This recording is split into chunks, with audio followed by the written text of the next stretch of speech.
from what it originally was. Dr. Shabani Roy has just mentioned to us the contemporary impact that this is having on people that are alive today. And so this ship, as it came into Tilbury Harbour in 1948, is really the voice of modern multicultural Britain, the best of it, and sadly when it comes to officialdom, in many instances, the worst of things as well. So Shabani asked me if I would give my own personal take on what Windrush means. I've called my talk the wider Windrush because it is the very points that Shabani raised just then about by the fact that it wasn't just African Caribbeans involved, but people from many, many different races, backgrounds, heritages, all part of this one experience. So what was Windrush, Empire Windrush?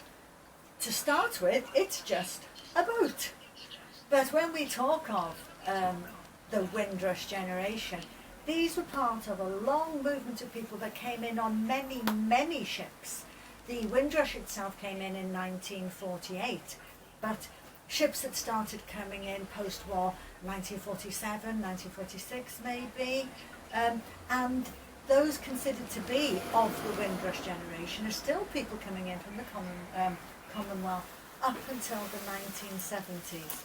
So Windrush has given its name to many, many, a whole community of people.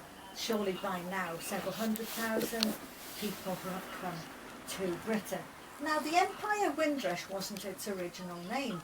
It was actually built as a German ship, and it was built in 1930, and its original name was the MV Monte Rosa, and it was a passenger ship.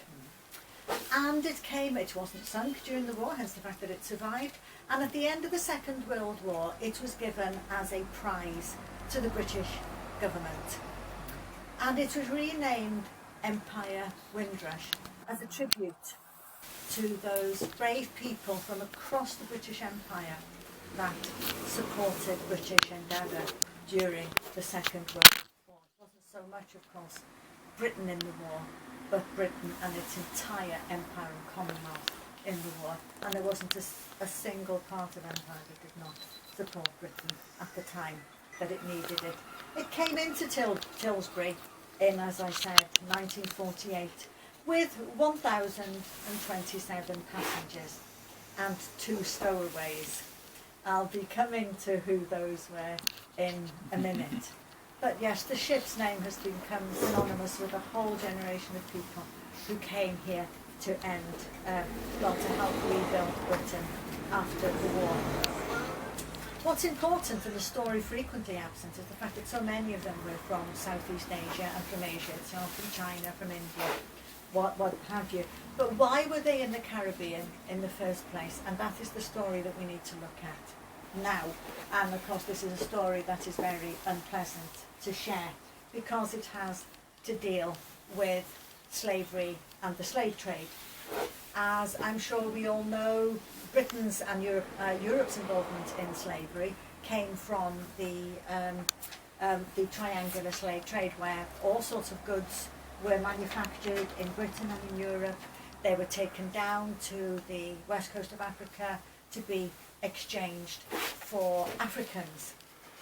The African chiefs and slave traders knew exactly what they wanted as far as European goods. Some of them had very sophisticated tastes indeed.